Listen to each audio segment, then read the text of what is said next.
Drawing with panels can limit you. In some cases, it's been a common standard for panels, the lines and boxes that act as a border for most or any graphic novel, to be the expectation in comics. But if you're just starting out and really want to spread your idea and scenarios through a comic while still improving, then perhaps it's best to work without it. You're just starting out and wonder how to make a comic, and the first thing you look into is your favorites. It could be a manga, it can be a superhero comic, a webtoon, manhwa, and whatnot. Aside from the art styles and dialogue, you realize that there's more to it that comes to making a comic look good. One of these things is the paneling. So once you realize this, you start deep diving into it, you start questioning the thought behind it, and there's several YouTubers and Google articles that analyze and teach the usage of panels. There's the gap and timing of gutters, the space between the borders, the shape, the flow, the order, the amount. And once you come to terms with all this information, you'll find yourself stuck on how to actually choreograph your comic. Some people don't do all that extra information and just dive right into it because it's just for fun. And when they do, it's more like a trust the process kind of mindset. It can work, but with more times than you can count, you'd find yourself stuck on the part where there's not enough space for dialogue, or it's a confusing format, or there's an overwhelming amount of information or drawings. At the end of the day, you'd probably still finish it. But after doing your 1, 2, 3 or more pages, you'd probably be a lot more exhausted than you expected.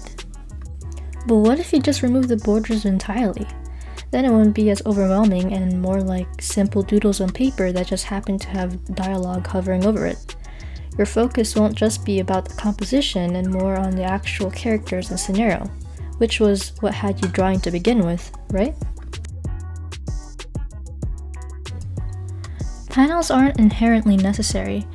A comic, in its simplified sense, is just a string of visual information.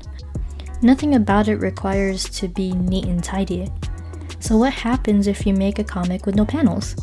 Well, nothing different really. You're still concerned over the drawing and perspective and order, and you still have to learn and develop everything else aside for panels, a skill of its own. It can hurt development if you define the composition of the borders as the very first step. At the same time, beginner artists tend to assume that everything has to stay inside the lines, which is limiting to creativity. If you are to understand the usage of space, then perhaps it's best to work on something larger and open than slowly shrink down to paneling.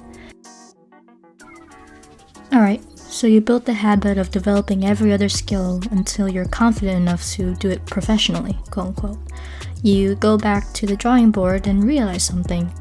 Taking all of your panelist comics, your pages or spreads are ordered in a way that acts like there's an invisible border. Draw one over it, although it might not be as clean as a professional one, and you can see that there was some intention there. Just the act of not thinking about where to place things and simply focusing on the creating had slowly developed your understanding of space. The process is a lot more reversible than you think. The ability to adjust and abuse space makes it feel a lot more creative to readers and less daunting for you.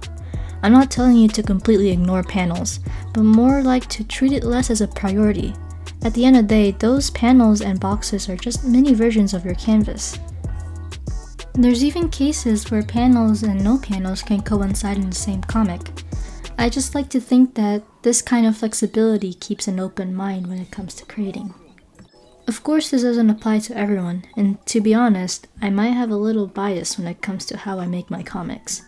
I just low-key want to spill all the information I wanted to share from my own experience and growth. I don't expect everyone to agree with me, so I kind of want to know how you guys like to make your comics down in the comments section. But aside from that, I don't have much else to say. I have a Patreon as per usual, and it would be great to have you guys subscribe so you can see and listen to other content of me just yapping out ideas and advice. You can follow me on my socials. I go on Tumblr, Twitter, Instagram. I think that's pretty much it. But yeah, that's all I got. Bye.